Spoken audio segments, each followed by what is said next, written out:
Hello, everyone, and welcome to the Ventures podcast. I'm excited about today's episode with Mike Anderson and Angela Angelowska-Wilson. They are two members of a new DAO called BanyanDAO, and I've talked about it a little bit on this podcast but this DAO's purpose is to promote human flourishing by empowering entrepreneurial leaders to build in Web3 and build in whatever part of the world and whatever market that they're building in and whatever product or service that they are trying to bring to life. We are here to help with that process. So we're doing a training day event on April 29th of this year, 2022, where we will be training product managers how to level up from Web 2 to Web 3.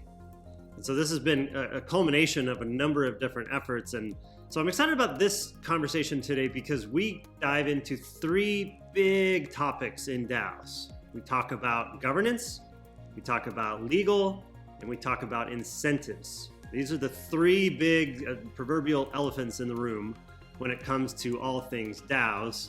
And I couldn't be more delighted to have both Mike and Angela participate in this conversation with me. So if you are watching, you can also listen anywhere that you get your podcasts. You can just search for Ventures and it should show up.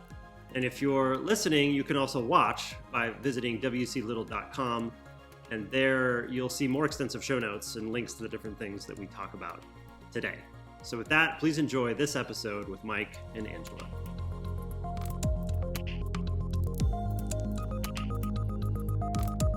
All right, Mike, Angela, welcome to the show. Thanks for having us, Will. So, DAOs, big conversation. I am so excited about being able to do this episode with the two of you. It will become obvious to the listeners and watchers why that specifically the three of us are, I think, a good combo to be talking about this conversation. But before we get into the meat of it, would you mind just sharing with the audience a little bit about your backgrounds? Mike, you want to go first? Sure. Yeah, I'm Mike Anderson. I've been starting up and scaling companies for about 15 years. Once I learned what is going on in the DAO world, the idea that you can build a community first and then build products and services to both help that community, but also to use that community to then help get the products out. I thought this is a better way of doing it. Makes way more sense and sounds way more fun. And so far we've been doing that with BanyanDAO. And my background is I have always been a lawyer and very interested in technology, and I have always tried to see how those two interact with each other and support each other. And while many people don't think of legal as the department of no and telling people what they cannot do, I like to think of it as more as being a partner in thinking through some of the issues that every organization and at any point of time in our lives we face. And so really excited to be, working through some of those issues and helping out on the BanyanDAO. Awesome.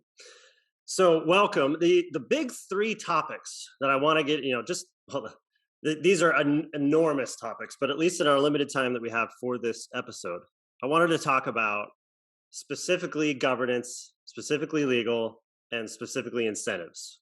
And governance is a huge topic. I'm more interested in the operational governance, the how do individuals in a DAO self-assess themselves for their quality, their both experience and skill level at executing what needs to get done in different parts of a DAO, and how a community can kind of confirm that, right? That's essentially, what does recruiting and governance look like in a DAO?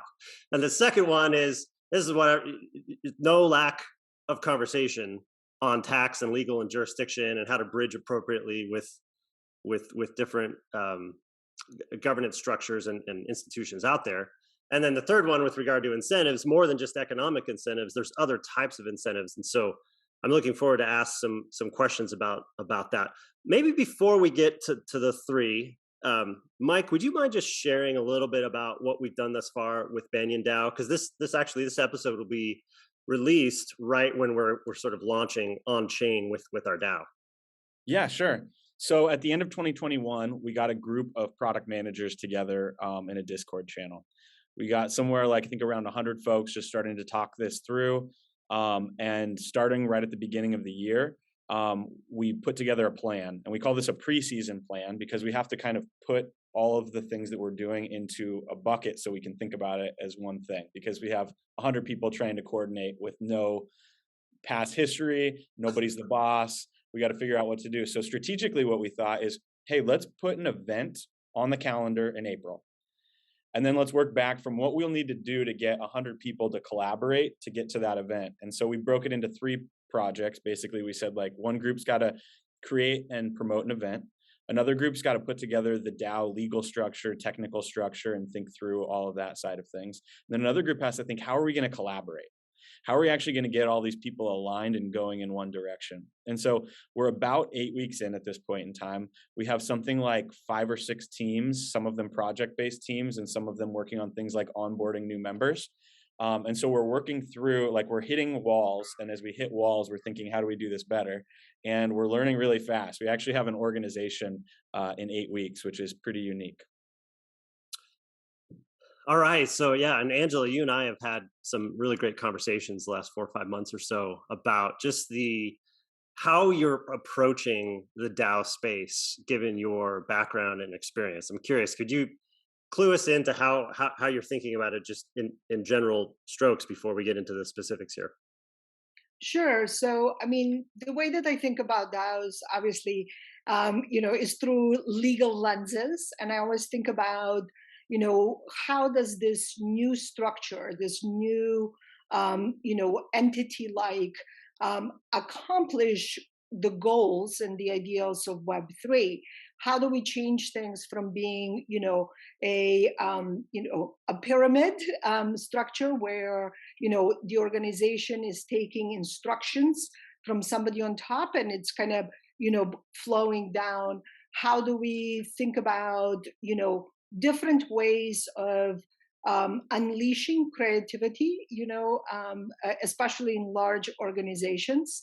And you've heard my discussion that in the 1700s, when people said, like, let's form an entity and we'll consider it a person, and it will be responsible for things but have no liability, and we will kind of make up these concepts in the legal structures to recognize this entity as a person and be part of the society and have the responsibilities.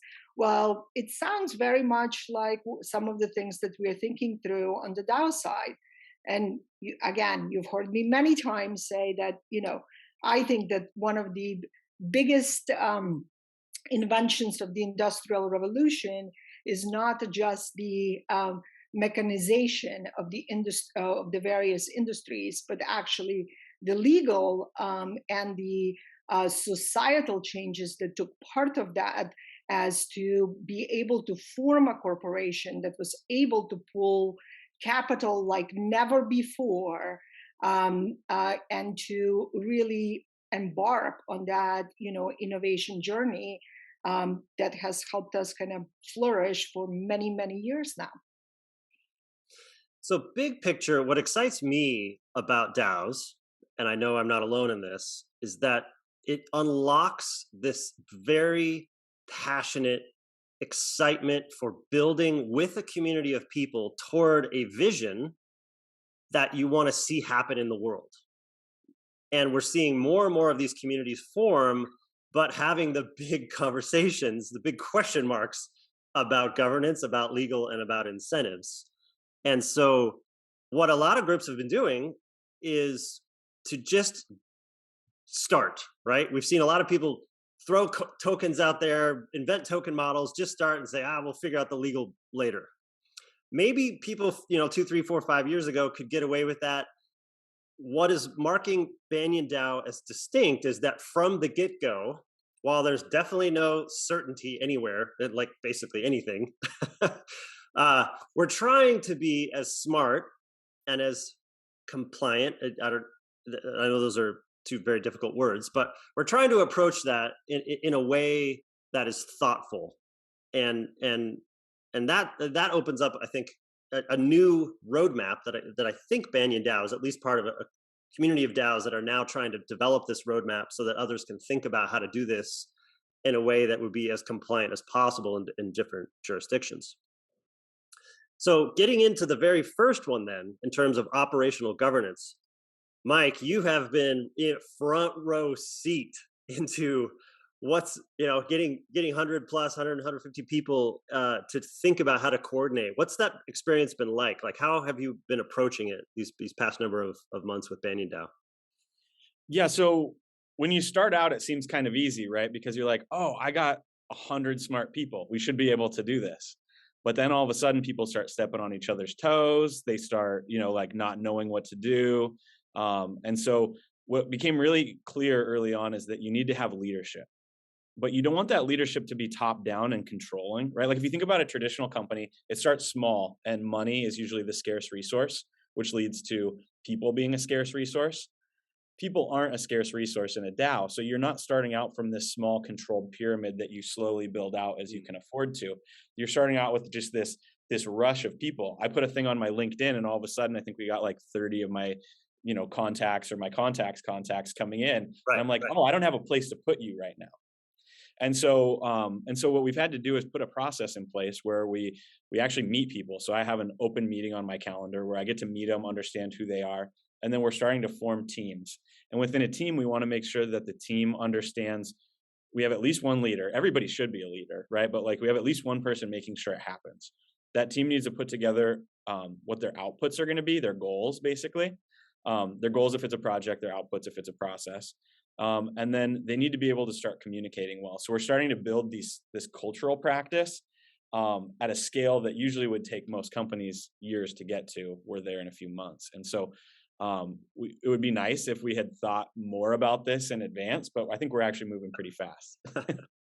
And Angela, you've been an executive, a founder, operator in a number of different businesses. How have you seen it? How are you thinking about it, just from a more of the operational governance perspective? Do you have any thoughts on that? Yeah, I mean, what Mike just described is, you might have stumbled upon it, but, it is, I would say, one of the ideal models of kind of going forward, figuring out that really there is a community that is aligned both, ideologically as well as, with project goals and everything else that needs to happen in a DAO, and to be able to think differently, if I may say so, than we think in traditional organizations. So for me, I think one of the key elements is the ability for all of us to shift, like you said, Mike, from having humans as a very scarce resource to being able to actually channel that resource into being the most beneficial for the overall community and the project together. And so that takes some skill. That also takes a lot of, I think, self-awareness as we all participate as members of DAOs, where we may have ideals about what we would like to do, but that's maybe not what our strengths are and what the community needs at that point. And so self-awareness is, I think, another extremely valuable tool that DAOs ought to be deploying to help us kind of reach the points of where they understand how they fit in their picture. Yeah. Because what we've done thus far with BanyanDAO is we've done a crawl, walk, run. We're probably still in like a medium-ish crawl preseason here. But what we've done is we have started with a Discord, right, community chat, where we started achieving consensus in literally in the channels in the Discord. Hey, what does everybody think about this? Oh, I like this, and I like this, and boom, boom, boom. And we have started our community, our organization, our operational governance literally in a Discord, which was free, and we spun it up super quickly, and off we go. The next layer, which we have done more recently, is setting up this tool called Coordinape. And I won't get into the whole story of what Coordinape is, but what it does is it allows us to, as a community, give each other tokens so that will create a snapshot, so that starting in March here with the release of this podcast, that snapshot will actually be a token model for voting on proposals. It will be a way that we can have voting power for getting things done as an organization. But that's all well and good, right? There's a lot of conversation about that kind of governance. But what I'm more interested for this conversation is, how do you do it? This is a touchy conversation, because self-awareness, I mean, I don't know about the two of you, but my journey the last 20 years have been realizing how not self-aware I am. Totally. And slowly becoming aware of how not aware I am about my strengths and weaknesses.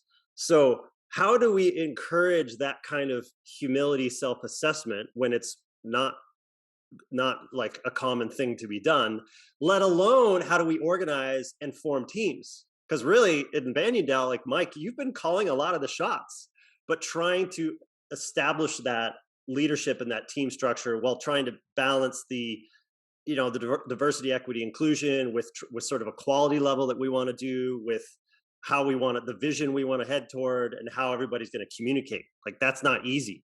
How are the two of you thinking about this? I'm happy to go. So as I look at this, here's what I think it is. I think there's two parts. I think season planning is a practice in making the whole DAO a group of investors.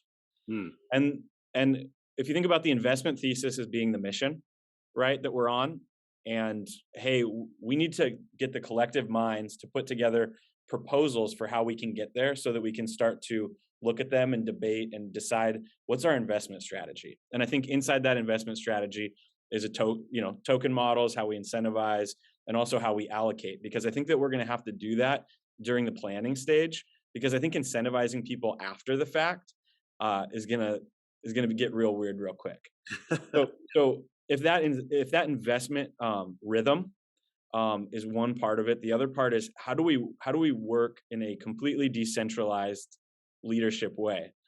And I think that to do that, I think that we're going to have to, like, kind of like how cells in the body kind of have like some commonalities for how they interact with one another. I think it's almost like cells of our DAO. And I think that we're going to have some best practices in terms of like, hey, we start out with like semi-formed project plans that are like briefs so that people can give input, and then those go into plans, and that we do that in an open way so that feedback can happen. And that between the investment group and the group, which is everybody, and the people that are actually going to do it, I think there's going to be back and forth, and it's going to be a dance. And then we're going to have to figure out how to execute on that and just get good at that process. And it's basically what big corporations do, except they do it all from the top down. And so it's everybody competing for scarce resources. Now it's everybody competing for alignment. So you're actually competing for alignment as opposed to permission. Yeah, Angela, thoughts? Yeah, I really like that. That everyone is, competing for alignment. I think that's very true. I also think that, we do think, I do think that because of how we all work and the rest of the world that we, there is a natural tendency to give a authoritative or leadership to at least one person, to kind of look up to somebody to take a lead. And when that person is identified in the group, what I like about DAOs, what I love about DAOs really is the fact that you can think about people as leaders without having to bother about their credentials and some of the, trappings of corporate America, right? Who is a leader is not equal to, what opportunities in life they had and what education they got to have.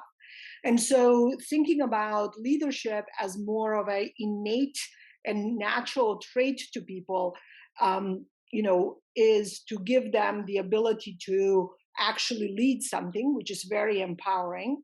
And then, as those that are chosen as leaders, I think it takes, again, some self-awareness and ability to kind of set the mood expectations of how things go.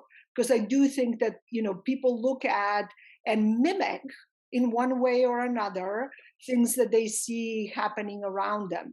And if we can have a leadership qualities that we all admire being, shown to all the members by those that the community chooses to be leaders, I think we are, embarking on a very exciting journey. Yeah. So I'll add that if you're in the BanyanDAO or curious about joining and you're listening to this or watching this, if you're a leader, if you have experience leading teams of people, please step up and lead something, and the community will form around you, right? We'll be fast followers to help you empower you to do what you do. But I also want to say that if you feel like you could be a leader or you want to be a leader and this is a great place to practice that. And we want to encourage you to step up and help lead something. And this would be a very good practical training for how you can develop those skills in your own career, which is frankly part of the excitement of DAOs, is to allow this kind of environment to participate. Okay. Any final comments on this point? Number one? I would just say if you're 19 years old or you're early in your career, and like the fact that you could go sign up for this and work with people who've been in the field for 10, 15, 20 years, they will show you and share everything and like give you the opportunity to lead. Like, I can't imagine a better place to grow. Like, this is so much better than going to school. I can't imagine. Okay, so that's good for point number one. Some good nuggets in there, I think, for us to reflect on. Point number two around legal. I think Mike and I are going to get our popcorn here and listen, or get our coffee and listen a little bit, because big conversation. Do you want to maybe Angela, just fill us a little bit around, because I knew you've been very active in the crypto space. Could you give us a little background and then sort of how you're approaching this specifically with DAOs? Yeah, I mean, I think there's a lot happening, and especially as we read through the press, we know that the United States SEC is very active when it looks at, the issuance of tokens, whether in connection with crypto projects or with DAOs, as securities, and applies a long-standing U.S. securities law analysis to the different models.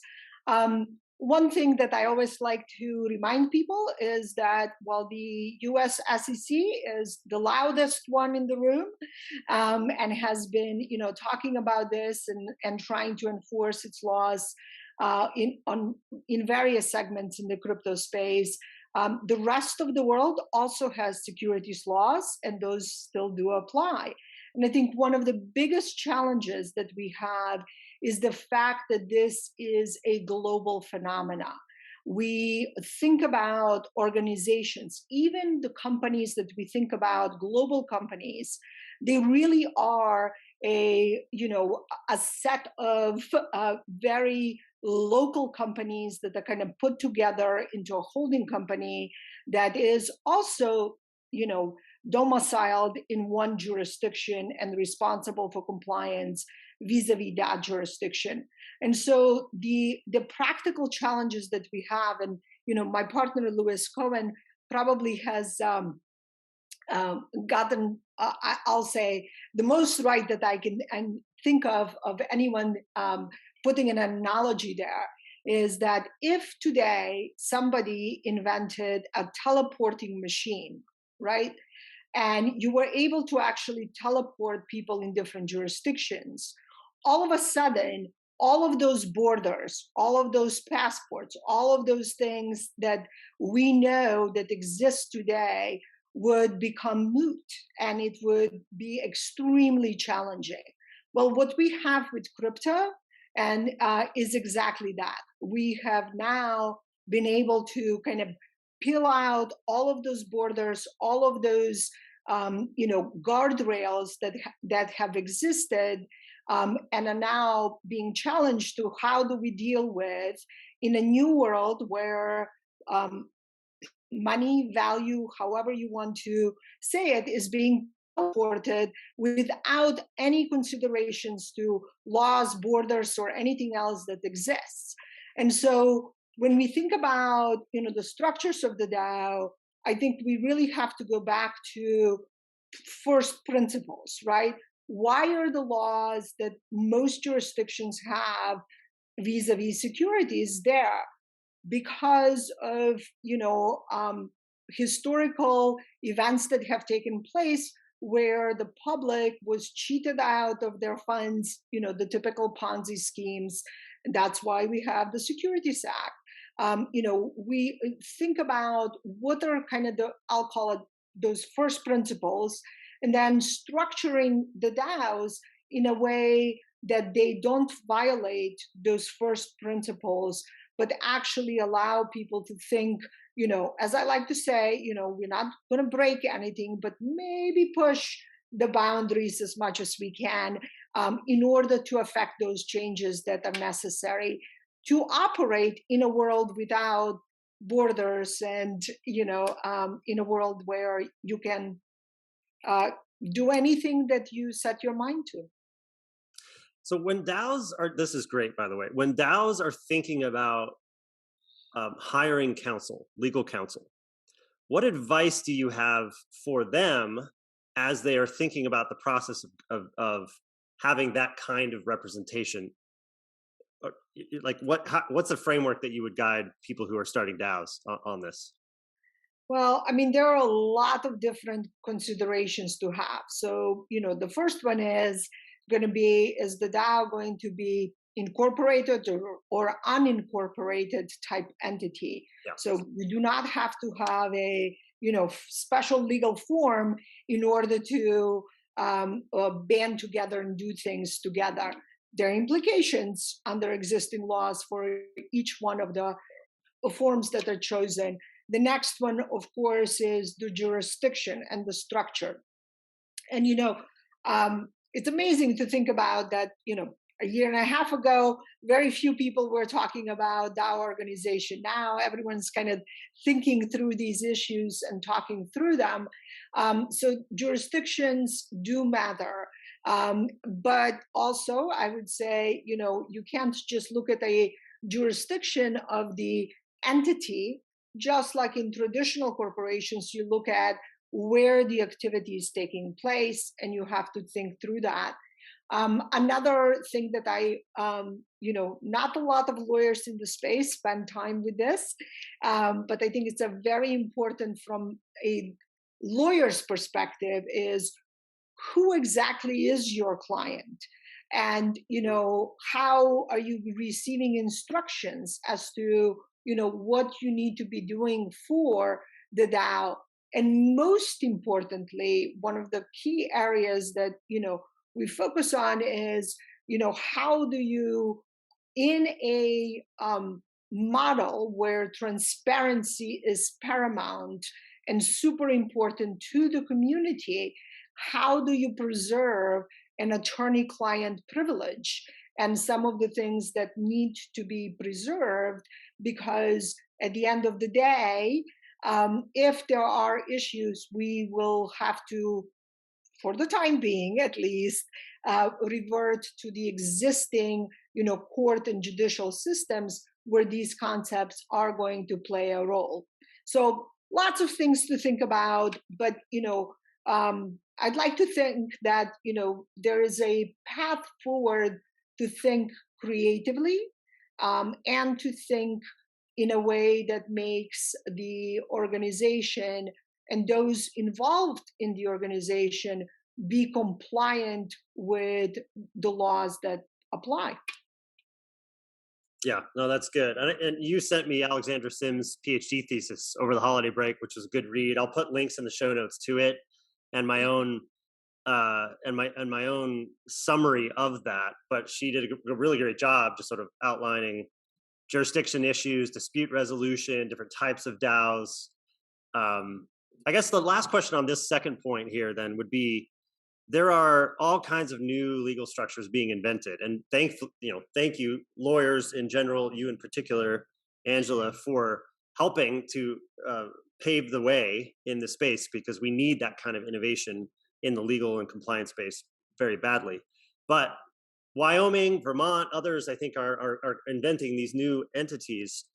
How, from your perspective, what advice would you have for people who are thinking about now the conversations with their attorneys, right?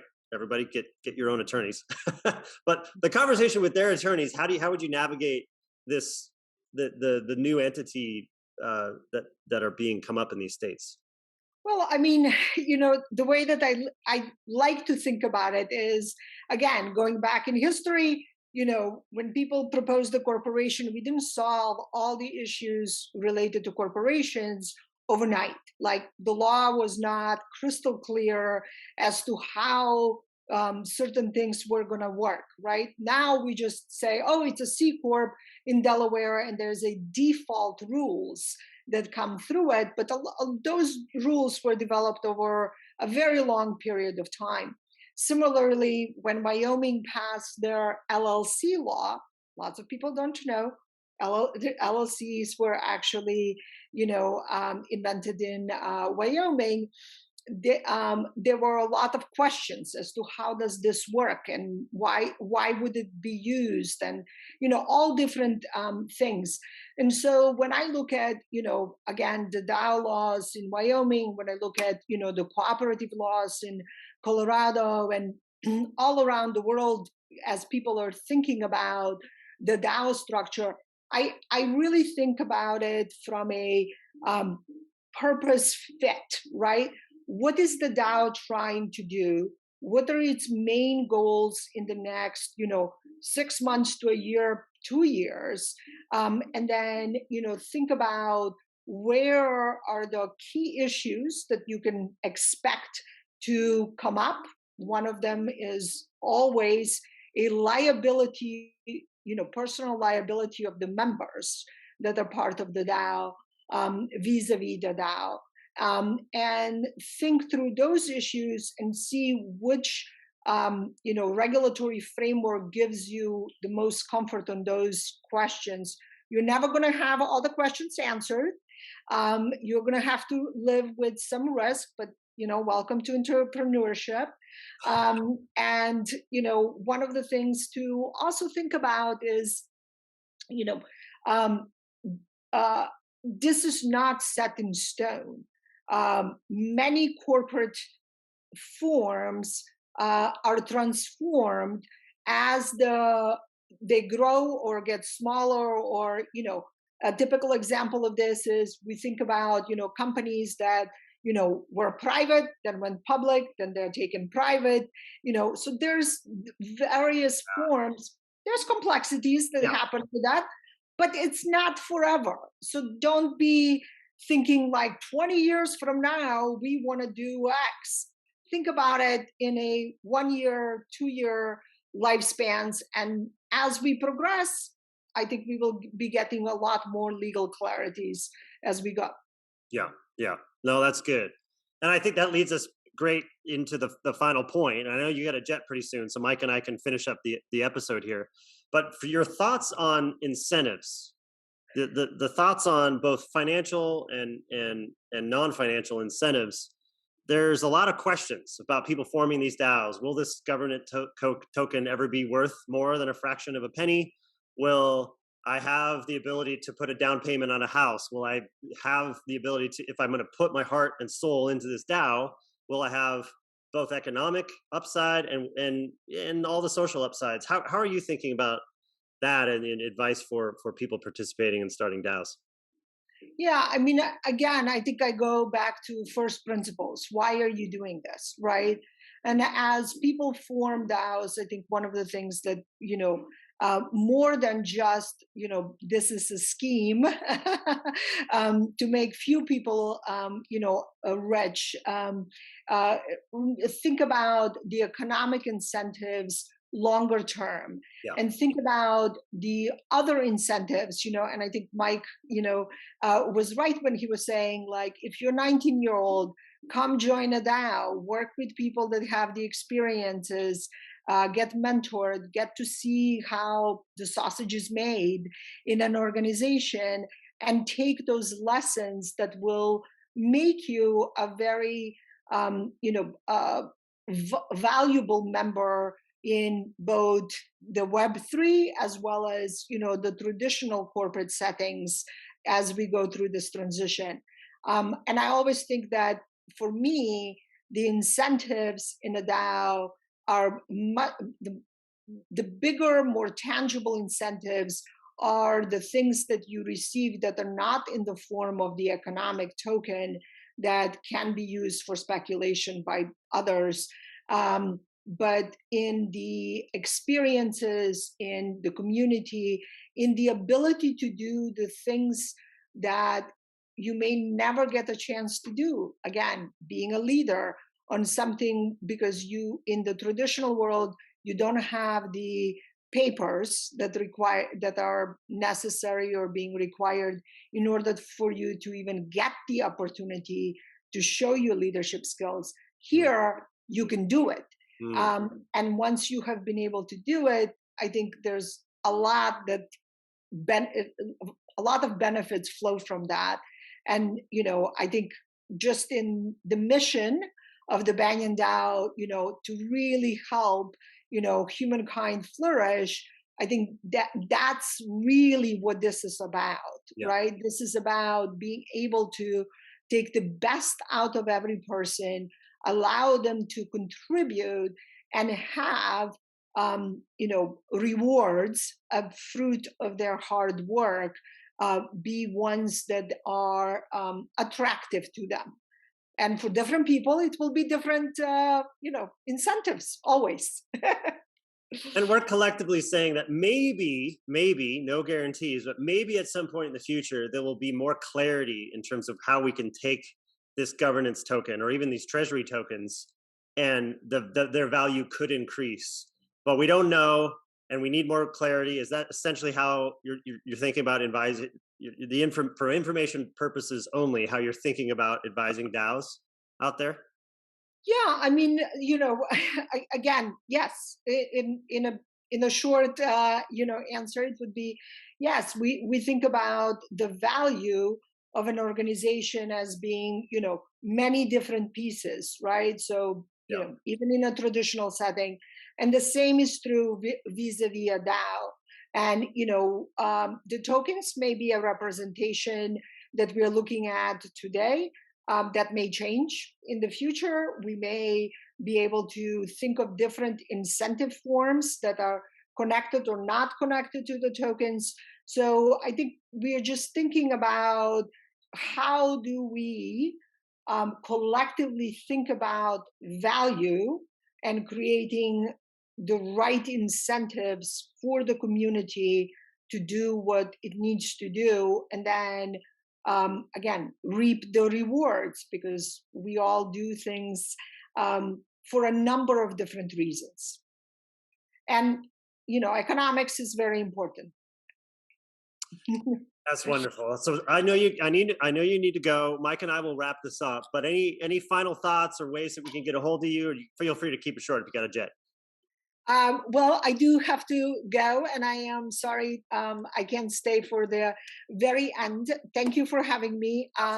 Happy to be part of and watch how flourishes the BanyanDAO, and look forward to hearing a lot more from the community as we go forward. Wonderful. Thank you, Angela. Thanks, Angela. Bye. So, Mike, how have you been thinking about the specifically different types of incentives? Because we're seeing a lot of it in BanyanDAO here. What's on your mind on this topic number 3? Yeah, I mean, I think I'm thinking about it like a video game, and I'm thinking like if we're designing a video game that incentivizes people to take on the right monsters, to get over the right obstacles, and to get to the goal, that we need to be thoughtful in the planning process. because that planning process is how we get group intelligence and group leadership. And so if in that planning process we can define the goal clearly and then match the incentives to getting that goal, even if it was the wrong goal, we will have matured the organization and our ability to do something intentionally.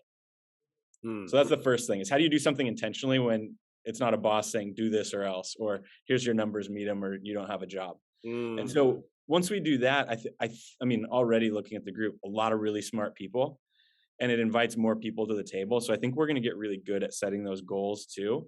But I think they're two different things: setting the right goal, but then incentivizing making the goal happen.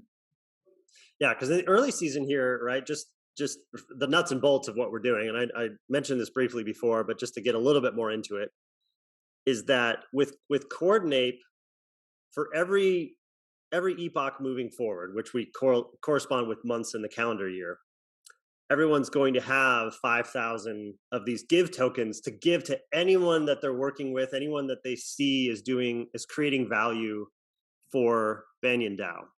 And that's essentially the compensation model, right? That's essentially how we're doing. That's how we're doing HR. That's at least how we're doing the economic, potentially economic model for compensation. And I think that's good. That's good for a certain type of person who's curious, who's interested in, who knows that this is a risk. These things may not be ever worth more than a fraction of a penny. But coming into May, after our April 29th event, which I'll put more links in the show notes to learn more about that. Maybe we could talk a little bit about it before we end here. Starting in May, we will have the ability for people to say, hey, I want to do this for BanyanDAO, and please pay me this amount of wrapped X DAI, equivalent to $1. And that now changes the game, because we'll have a treasury by which we can compensate people who prefer that type of compensation. And there will also be the ability to earn different governance tokens or treasury tokens as we have them defined. Again, I'll put links in the show notes, so we don't need to get into all those details. But how are you thinking about, as we evolve, how are you thinking about ways that we can do both the economic and the social and community sides? Yeah, so I think that where we're at today, I think it's really cool that our culture is such that we're like, hey, we want to have a low bar to entry to get into this thing, and we want to put people into community and get people working together as soon as possible. So we've brought the barriers down. And I think Coordinape's really cool because it's basically where we're starting culturally out as a give economy, where we're recognizing people for what we're seeing them do, and compensating them. And I think that's good for the culture. I think ultimately, though, in order to incentivize the amount of work and the quality of leadership that we're going to need over time, that proposing projects is going to become crucial to that. And then as a group, deciding which projects kind of chain together to add value to the group, I think is going to be a real key piece to this. And I think that's where season planning comes into place. And I think it's going to become really important for us to set a goal in the future that's like 18 to 36 months out and pretty big, so that as people are thinking about their projects, the projects can start to line up to get us to that goal. Yeah, no, that's good. Yeah, and ultimately, I guess this final thought is the vision for BanyanDAO in particular, right? I'm glad Angela brought it up.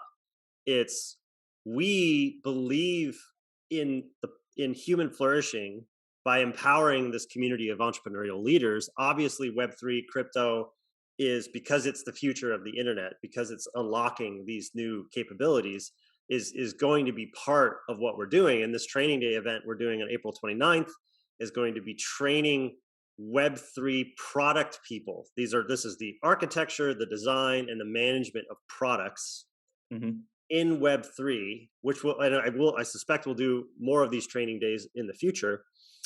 But more than that, as we think about as a DAO, how to empower more entrepreneurial leaders, what are things that you're thinking about in the future that we can do as a DAO together to see more humans flourish globally? Yeah, so there's a couple things. The first one is just building our own, we got to take root and we got to grow some leaves and get the thing going, right? Yeah. But I think what we're going to see really soon is that a group of people like this are going to make a process where We've got content out in the world. It's bringing people to the website. We've got a smooth onboarding process. You're meeting a human. We maybe have a buddy that you meet with so that you become part of the community. That whole thing, I think we can, within 6 months will be like a fine-tuned machine, because it's all product people, right? Like everybody here knows what they're doing. But I think that there's going to be this kind of like incubation seed stage thing where we can take ideas that like have potential and serve the group or come from the group, and then we can start to incubate those ideas and kind of have this idea of from zero to like a seed stage investment, so that we can incubate ideas and then see them going out into the world and figure out the right model so that benefits everybody who is part of helping start that. And that's where things get really interesting to me, because that friction in the early stage of starting things is what keeps most ideas, on the ground. And the idea that we could have a group of people that are systematically like helping make the products better, find the right customers for those products, and then connect them with the right, like either talent or investors. Like if we can help as a community solve those problems, there's no telling how fast this thing can go. We've seen like people like Y Combinator have kind of started to do this, right? But it's much more closed door. Not everybody in the world can be part of it. Like literally anybody in the world could be part of this. Yeah. No, that's good. I think in addition to services like education, I see BanyanDAO being able to build products together, potentially make investment decisions together. And those might be a suite of things, different divisions, we're a decentralized organization with lots of different leaders doing lots of different things that could essentially form these different teams and potentially even budgets and even sub-governance things. So the ways that this could evolve, I think, are super exciting. Any final thoughts as this will be released, right? As we sort of announcing the launch on chain with BanyanDAO and the collection of registration for April 29th event. Anything else you'd want to add? Yeah, I would just say like, don't doubt yourself, right? Like if you're hearing this and you're like, man, I always wish that I could build something, or I felt stuck in my corporate job, or, whatever those feelings that you have are, like, just come try it out, right? Like it doesn't matter if you're not an experienced startup person or you don't know how to code or anything like that. Like I've had good friends join the DAO that were kind of like self-doubting themselves, and they're contributing as much as anybody, if not more. And they don't have jobs that you would think that would be that. And they're great people that are going to like really add value to all of us. So I'd say like, come play with us, come build with us. Let's make it happen. I love that. End it from there. All right. So I'll put your LinkedIn and Twitter up on in the show notes there, and we'll link to the BanyanDAO Discord and our website and the different documentation that we have going. And if you're listening to this, watching it, invite you to join us. Sounds great. All right. Thanks, Mike. Thanks.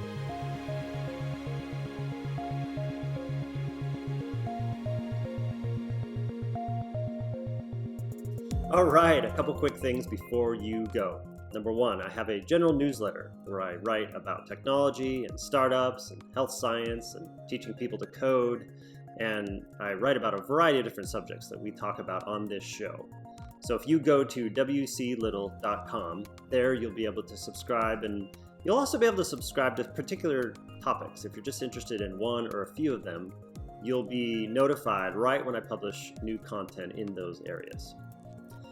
Number two, my partners and I at Proto Ventures have a portfolio company called Startup Rocket. If you go to startuprocket.com, there you'll be able to receive coaching guides and customize an operations framework for you and your team and your advisors to be on the same page in terms of what is the appropriate next step for you and your entrepreneurial journey. And finally, if you wouldn't mind leaving a review anywhere that you have listened to this podcast or watched this podcast, it would be super helpful to help those who might be interested in consuming this content as well. Thank you.